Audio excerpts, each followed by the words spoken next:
This is going to be my second to last video just before the first match of Italy versus Turkey. I thought I would just run through my final draft team before the match starts. So yeah, I'm just going to get stuck into it. I'll start with the forwards and run down from there. So my first pick that I'm going to go through is Romelu Lukaku. I don't think he needs too much explanation. I actually think, yeah, he's just so likely to get a goal, and it's really important to have good captaincy options. I think he's a really good captaincy option. I've gone through him on my top 10 forwards video. So I've pretty much already given my explanations for him, but yeah, I think he's without a doubt my first player on my team. Next up, I've got Che Adams. I've gone for Che Adams because I needed a budget forward. I was thinking of going for 3 premium players, but I thought that I would want a bit more of a balanced team.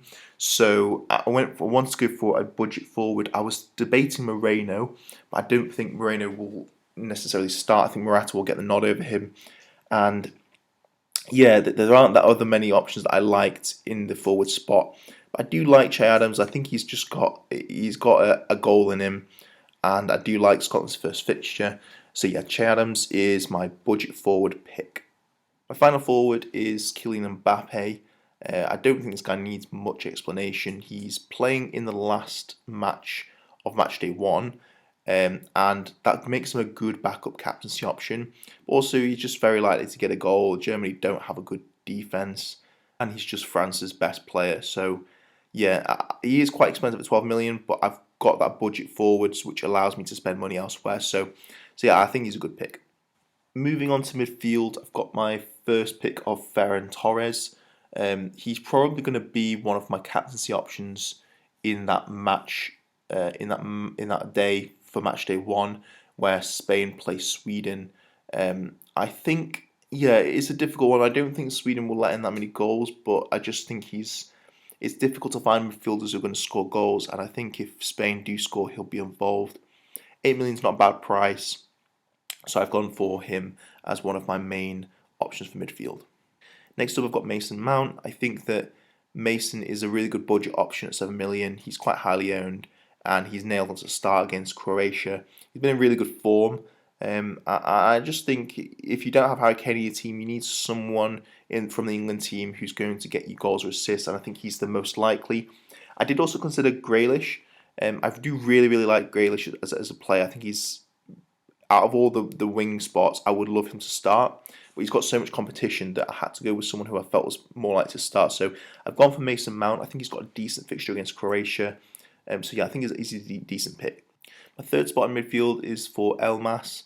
Again, another budget option at 6 million. It's a bit of a punt, to be honest. I do think it can't hurt to go with the star player of a team. And if North Macedonia are going to get anywhere in this tournament, they're going to need to score. And if they score, he's probably going to be involved. So I can't knock him because 6 million is not a bad price. It can't hurt to have a punt option, or at least just 1 or 2 punt options. So yeah, he's my third midfielder. He's my punt. Number 4 is very recently been added to my team. I actually removed John McGinn for this guy and downgraded. Who did I downgrade? I downgraded Barella to Berardi, specifically so I could fit this guy in my team, because I think that he's kind of gone under the radar quite a lot. And Ukraine are a good side, but I couldn't figure out what player to go with from them. I think he's also on penalties, which makes a big difference. But midfielders who can score goals is hard to find. And even though he's 8.5, which is not cheap, I really wanted a midfielder who could score goals.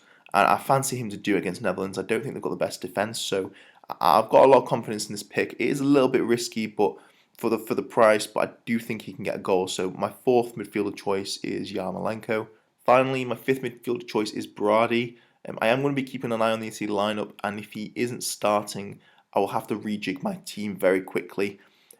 But yeah, I went with Barella, and I do prefer Barella and Insigne over him, but I couldn't afford it in my team, so I've gone with him mainly because he's 6 million. It allows me to spend money elsewhere on the defense and getting in Yarmolenko. So I've gone with him for 6 million. He can't hurt. He's playing right wing.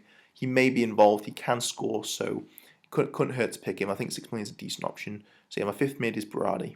In defence, I've gone for John Stones for England. I do think he's got a really good chance of keeping a clean sheet and getting a goal. As England are set piece specialists, and he can get goals. I mean, he's gotten goals for Man City. He seems to be able to get one in from the box. So I do like him as a pick. 5.5 million is not too cheap, but I do like him as a pick. So he's my first defender spot.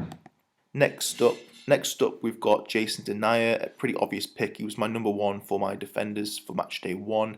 He's just such a good budget option, and I wanted a Belgium defender, so yeah, it doesn't need too much explanation. I wanted a Belgium defender for the first Matchday, and he's pretty cheap at 4.5 million. Number 3, I've gone for Alioski, again another budget pick, but he's got a lot of potential to get a goal and assist, and also he's on penalties. I don't fancy North Macedonia to keep a clean sheet against Austria, and that kind of goes against my priority of prioritising a defender for clean sheets rather than goals. But in this case, because he's on penalties, I just couldn't ignore him at 4.5 million. So for that reason, he's my number 3rd spot for my defending. Next up, we've got Benjamin Pavard, quite expensively priced at 6 million, but I wanted a France defender. I think they've got a good fixture against Germany, and I want someone who might also get an assist. So I do like him in terms of attacking potential and defensive potential, and I'm not too bothered about spending a little bit more money on him because I do think he will repay it in either a goal, assist, or clean sheet. So I think that's a good amount of risk to take. So yeah, my number 4 spot for defender is Benjamin Pavard. Finally, my 5th spot, it goes to Nuno Mendes, 4.5 million. I think this guy's gone way under the radar as well. 0% owned, but plays for Portugal as left back.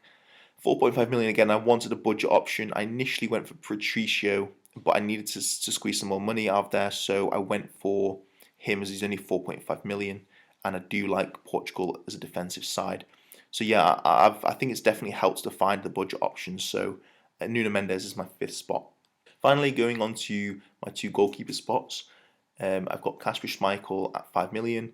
I initially did go with Kier, but I switched him because I don't think I had options for there weren't any good alternatives for other teams in goalkeeper spots versus defence. So I know that Kasper Schmeichel is a good option for goalkeeping, so I went for him because he's only 5 million. And yeah, I preferred him to all the goalkeeping options relative to their defences. So yeah, I've gone with him at 5 million. I'm very confident he'll keep a clean sheet, and he goes before my other keeper, Simon. So yeah, hopefully I won't have to go to Simon, as I do think Denmark are more likely to keep a clean sheet than against Finland than Spain are to keep against Sweden. But yeah, my first goalkeeper pick is Kasper Schmeichel. My final pick is Unai Simon. I think this guy's a really good bargain. 5 million is a really good price. He's got a good group, purely just for the first match day. I do think Sweden will struggle to score goals. They're a good side, but yeah, I do think they'll struggle to score goals. So I think he's a great backup option to Schmeichel, and I don't mind spending that tiny bit extra if it means it lowers the risk for clean sheet potential. So yeah, I'm surprised he's only 1% owned, but that's pretty much my final pick. Thank you so much for tuning into this video.